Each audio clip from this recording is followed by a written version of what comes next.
Everyone, मैं अभिषेक और आप देख रहे हैं हमारा YouTube channel the Shivam educare. आज हम बात करने वाले हैं BHU LLB के 2013 के पेपर सॉल्यूशन के तीसरे एपिसोड की, जहां पर हमने अभी पिछले 2 एपिसोड में लगभग 100 प्रश्नों को सॉल्व कर लिया है। अब इस एपिसोड में उसके आगे से प्रश्नों को सॉल्व हम करने वाले हैं। तो वीडियो को शुरू करने से पहले यदि चैनल पर नए हो तो चैनल को सब्सक्राइब कर लीजिए, साथ ही बेल आइकन को प्रेस कर दीजिए जिससे आने वाले सभी वीडियो की नोटिफिकेशन आपको समय समय पर मिलती रहे, क्योंकि हम आपके लिए ऐसे ही वीडियो समय समय पर लाते रहते हैं। तो बिना कुछ देरी किए आज की वीडियो शुरू करते हैं। हम बात कर रहे हैं किसकी, BHU LLB 2013 के सेट नंबर 1 की बात कर रहे हैं और अभी तक हमने कुल 100 प्रश्नों को सॉल्व कर लिया है। अब हम देखिए एक चीज़, आज की वीडियो शुरू करने से पहले एक क्वेश्चन गलत हो गया था बाय मिस्टेक। उसमें था कि निम्नलिखित में से कौन अधिवक्ता रह चुके हैं। मैंने सरोजनी नायडू बताया था, वो ऑप्शन गलत था। वो महात्मा गांधी होंगे, मैंने बाय फॉल्ट या बाय मिस्टेक जैसे भी जो चीज़ें थी वो गलत थी, आप उसको सही कर लीजिएगा। वहाँ पर महात्मा गांधी होंगे। अब से शुरू करते हैं क्वेश्चन नंबर 101 से। जो 101 प्रश्न है वह कहता है कि पति एवं पत्नी एक दूसरे के साथ कंपनी या फिर उसको बोलते हैं सहगामी का अधिकार रखते हैं, यह अधिकार उनका क्या कहलाता है। पति पत्नी एक दूसरे के साथ का अधिकार क्या कहलाता है, दाम्पत्य अधिकार, या उसको हम बोलते हैं हिंदी में कॉन्जुगल राइट। तो इसका ऑप्शन नंबर जो सही होगा वह ऑप्शन नंबर 2 बिल्कुल सही होगा। क्वेश्चन नंबर 102 के तरफ बढ़ते हैं। क्वेश्चन नंबर 102 कहता है कि LB का मतलब, यदि आपने लीगल मैगजीन्स का मेरा वीडियो देखा होगा तो आप इसको आराम से कर ले जाएंगे, नहीं देखा है तो जाइए आराम से चैनल के माध्यम से देखिए। देखिए LB का मतलब होता है कि प्रेजेंट इल्सवेयर, मतलब अन्यत्र कहीं होना। यह एक एक्सक्यूज है जो कि न्यायालय को दिया जाता है कि आप क्राइम के वक्त वहां नहीं थे, कहीं अन्य जगह उपस्थित थे, तो उसके लिए जो लीगल टर्म होता है LB। तो इसका ऑप्शन नंबर 3 बिल्कुल सही होगा। क्या कि LB मतलब प्रेजेंट इल्सवेयर या फिर अन्यत्र कहीं होना। 103 की तरफ चलते हैं। भारतीय दंड संहिता की बात की है, इंडियन पिनल कोड की बात की है कि वह उसका ड्राफ्ट या चीफ आर्किटेक्ट कौन था, तो वह तो सभी जानते हैं कौन, लॉर्ड मैकाले थे। कौन थे? Lord Macaulay. ऑप्शन नंबर 2 इसका टिक कर लीजिएगा, एकदम सही। हमें बताइए कि IPC किस चार्टर एक्ट अधिनियम के द्वारा बनी। मैंने पिछले वीडियो में क्वेश्चन को सॉल्व करते समय बताया भी था किस अधिनियम के तहत, तो हमें कमेंट बॉक्स में जरूर बताइए। अगला हमारा प्रश्न 104वां कि विधि सम्यक प्रक्रिया या ड्यू प्रोसेस ऑफ लॉ से क्या अर्थ है। इसका मतलब क्या होता है कि इन कोर्स थ्रू कोर्ट, मतलब न्यायालय की प्रक्रिया के द्वारा इसका मतलब होता है। तो ऑप्शन नंबर 1 इसका बिल्कुल सही होगा। क्वेश्चन नंबर 105 की तरफ चलते हैं। 105वां हमारा प्रश्न कहता है क्या कि सिंधु घाटी सभ्यता की मुख्यतः विशेषता क्या थी। तो सभी जानते हैं उसकी जो टाउन प्लानिंग थी, जो नगर नियोजन व्यवस्था थी सिंधु घाटी सभ्यता की, वह क्या थी, काफ़ी उसके लिए महत्वपूर्ण थी। सबसे ज़्यादा फेमस सिंधु घाटी सभ्यता किसके लिए, अपने नगर नियोजन के लिए। तो ऑप्शन नंबर इसका 1 सही होगा।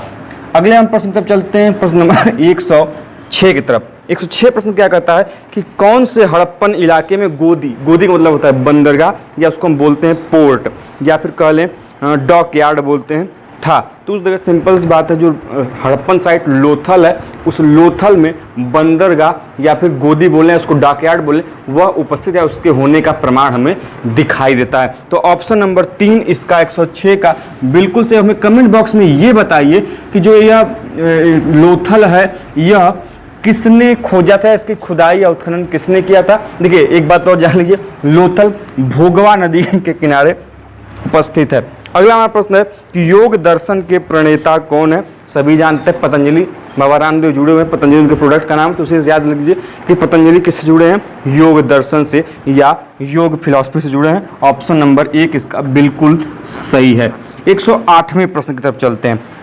कहता है कि Jainism was divided into 2 sect, मतलब जो जैन धर्म है उसको 2 भागों में बांटा गया था, उस दोनों भागों का नाम पूछा गया। देखिए श्वेतांबर और दिगंबर, कौन सा, श्वेतांबर और दिगंबर किसके पार्ट हैं, ये जैन धर्म के पार्ट हैं। यदि जैन धर्म की बात करें इसको हम 2 भाग में बांटेंगे, पहला होगा श्वेतांबर और दूसरा होगा दिगंबर। जैसे ही बौद्ध धर्म की बात करें तो बौद्ध धर्म के 2 पार्ट हैं, पहला क्या, महायान, और दूसरा हीनयान। नई शाखा महायान, पुरानी शाखा हीनयान। ये श्वेतांबर और दिगंबर। श्वेतांबर में जो श्वेत वस्त्र धारण करते हैं, दिगंबर में जो वस्त्र धारण नहीं करते हैं। ध्यान दीजिएगा। तो इसमें बात किसकी की गई, जैन की। 2 धर्म, श्वेतांबर और दिगंबर। ऑप्शन नंबर 4 इसका बिल्कुल सही होगा। टिक लगाइए इस पे, फाइनल मोहर लगा लीजिए, कंप्यूटर जी के ताला लॉक कर दीजिए। अगला हमारा प्रश्न है क्या कि चरक किस कोर्ट का चिकित्सक था, मतलब चरक वॉज द कोर्ट फिजिशियन, और मतलब किसके दरबारी में वो था क्या चिकित्सक। तो चरक था कनिष्क के शासनकाल में चिकित्सक था। कौन? चरक। किसके शासनकाल में? कनिष्क के। तो ऑप्शन नंबर 1 बिल्कुल सही लगाइएगा, ताला मार दीजिएगा उस पर। 110वें प्रश्न की तरफ बढ़ते हैं। 110वां प्रश्न क्या कहता है कि किसके शासनकाल में इस्लाम राजधर्म के रूप में समाप्त हुआ। तो वह कौन था? अकबर। अकबर ने दीन ए इलाही धर्म की स्थापना की, ध्यान रखिएगा। और दीन ए इलाही धर्म को सबसे पहले अपनाने वाला व्यक्ति कौन था? बीरबल था। ये बात नोट कर लीजिएगा, याद कर लीजिएगा। हमारा तो इसका ऑप्शन नंबर 1 बिल्कुल सही। 111 प्रश्न तक चलते हैं। 111 प्रश्न कहता है क्या कि कौन से मुगल सम्राट ने तंबाकू के उपयोग तंबाकू के उपयोग को प्रतिबंधित किया था। तो वह कौन थे? जहांगीर थे। कौन थे? जहांगीर थे। 112 प्रश्न तक चलते हैं। 112वां प्रश्न कहता है कि फ्रांसीसी ईस्ट इंडिया कंपनी को स्थापित करने वाला कौन था। तो फ्रांसीसी ईस्ट इंडिया कंपनी।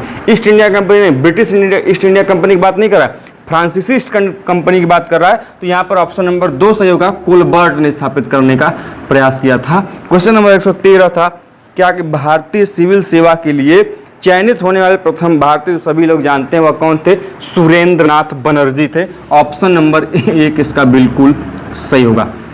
114वें प्रश्न की तरफ चलते हैं। भारत का सबसे बड़ा बुजुर्ग व्यक्ति किस नाम जाता है, मतलब grand old man of India, यह किस व्यक्ति का उपनाम है, ये आपसे पूछा गया।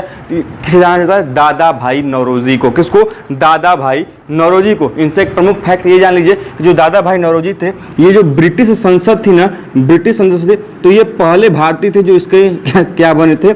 सदस्य बने थे। कौन? दादा भाई नौरोजी। अब इनको किस नाम से जानता है कि वयोवृद्ध पुरुष, या फिर हम बोलेंगे grand old man. Option number इसका 4 बिल्कुल सही होगा। 115वें प्रश्न तक चलते हैं। 115वां प्रश्न कहता है कि सती प्रथा किसके द्वारा अवैध घोषित की गई। तो सती प्रथा घोषित की किसके द्वारा? Option number 3 Lord William Bentinck. अब हमें बताइएगा भारतीय कौन जुड़े हैं सती प्रथा के द्वारा, जो सती प्रथा समाप्त की गई उसमें किस भारतीय का महत्वपूर्ण योगदान था, हमें कमेंट बॉक्स में बताइए। प्रश्न इंपॉर्टेंट भी है। 116वें प्रश्न तक चलते हैं कि बंगाल विभाजन को निष्प्रभावी किसने किया। देखिए बंगाल विभाजन किया था किसने? कर्जन ने। और उस विभाजन को समाप्त किया या उसको निष्प्रभावी किया किसने? हार्डिंग ने। किसने? हार्डिंग ने। तो ऑप्शन नंबर इसका 4 बिल्कुल सही होगा। 117 प्रश्न तक चलते हैं। 117 प्रश्न क्या कहता है कि इनकलाब जिंदाबाद का नारा किसने दिया था? वह दिया था इकबाल ने। किसने? इकबाल ने। कई लोग टिक लगाएंगे भगत सिंह, ध्यान रखिएगा। 118 प्रश्न तक चलते हैं कि सबसे गर्म ग्रह कौन सा है। तो कई लोग लगा देंगे क्या कि बुध तो सबसे नजदीक है सूर्य के, इसलिए बुध होगा। नहीं भैया, बुध नहीं होता। कौन होता है? शुक्र होता है। ध्यान रखिएगा, कौन?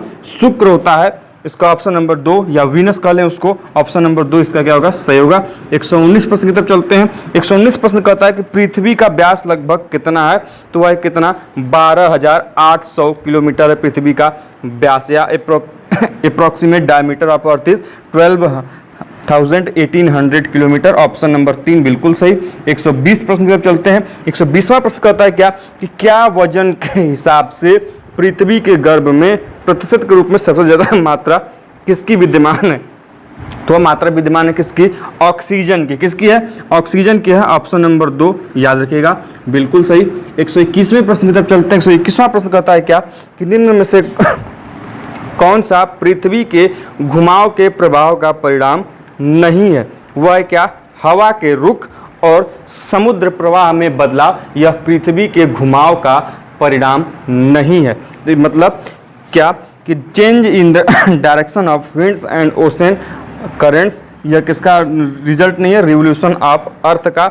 ऑप्शन नंबर 4 इसका बिल्कुल सही होगा। 122 प्रश्न की तरफ चलते हैं। 122वां प्रश्न कहता है कि कौन सा मध्य अक्षांश मरुस्थल का उदाहरण है। वह कौन? पेंटागोनिया मरुस्थल। 123वें प्रश्न पर चलते हैं। 123वां प्रश्न कहता है कि in which type of rocks are coal and petroleum found, मतलब किस प्रकार की चट्टानों में कोयला और पेट्रोल मिलता है।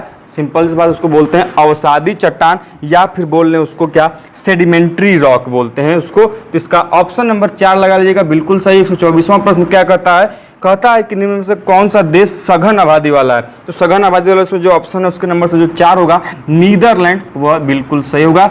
125वें प्रश्न की तरफ चलते हैं कि क्षेत्रफल की दृष्टि से सबसे छोटा राज्य, क्षेत्रफल की दृष्टि से सबसे छोटा राज्य क्या? गोवा। किसके हिसाब से? पॉपुलेशन के हिसाब से। कौन? गोवा। यदि वहीं पूछ दे क्षेत्र, ये किसकी बात किया गया है, सॉरी यह क्षेत्रफल की बात किया है, ये एरिया के हिसाब से छोटा है। पॉपुलेशन के हिसाब से पूछेगा तो वहां पर क्या हो जाएगा? सिक्किम हो जाएगा। क्या? सिक्किम। तो इसका ऑप्शन नंबर, क्षेत्रफल पूछा इसलिए गोवा, ऑप्शन नंबर 1 सही। 126वें प्रश्न पर चलते हैं। 126वां प्रश्न कहता है कि मुद्रास्फीति के कारण क्या होता है, मतलब the cause of inflation is, क्या होगा कि मुद्रा की पूर्ति में बढ़ोतरी और उत्पादन में गिरावट दोनों होगी। ऑप्शन नंबर 3 इसका सही होगा। 127वें प्रश्न की तरफ चलते हैं। 127वां प्रश्न कहता है कि मौद्रिक पॉलिसी या फिर monetary policy is regulated by, मतलब किसके द्वारा नियंत्रित होती है? मौद्रिक जो नीति होती है, पॉलिसी होती है, या नियंत्रित होती है किसके द्वारा? भारतीय रिजर्व बैंक या Indian reserve bank. Option number 2 लगा लीजिएगा, ठीक। 128वें प्रश्न तक चलते हैं। 128वां प्रश्न कहता है कि भारत में वर्तमान में सबसे ज्यादा मूल्य का मुद्रा पत्र प्रचलन में है। तो ये प्रश्न पत्र 2013 का, तो 2013 में क्या हुआ था? 1000 का नोट था, 2000 उसमें नोट एग्जिस्ट नहीं करता था, इसलिए ऑप्शन नंबर उसका क्या होगा? सही होगा 4। अब हमें ये बताइए कि 1000 के नोट को कब बंद कर दिया गया, कब इसका डीमोनेटाइजेशन कर दिया गया? ध्यान रखिएगा। 129 प्रश्न की तरफ चलते हैं कि भारतीय रिजर्व बैंक का सरकार ने कब अधिग्रहण किया? तो यह अधिग्रहण किया कब? 1948 में। राष्ट्रीयकरण कब हुआ था? 1949 में। ऑप्शन नंबर 2 बिल्कुल सही। ऑप्शन नंबर आज का लास्ट प्रश्न और इस पेपर का लास्ट प्रश्न क्या कि एड वेलोरम, मतलब एड वेलोरम शुल्क एक कर है जिसका आधार, मतलब an ad valorem duty is a tax on the basis of, ad valorem मतलब होता है अकॉर्डिंग द वैल्यू, मतलब इसका ऑप्शन नंबर जो सही होगा वो सही होगा option number 1 the price of commodity, या वस्तु के जो मूल्य होता है उसका आधार कर है क्या? एड वेलोरम। ऑप्शन नंबर 1 सही लगा लीजिएगा इसका।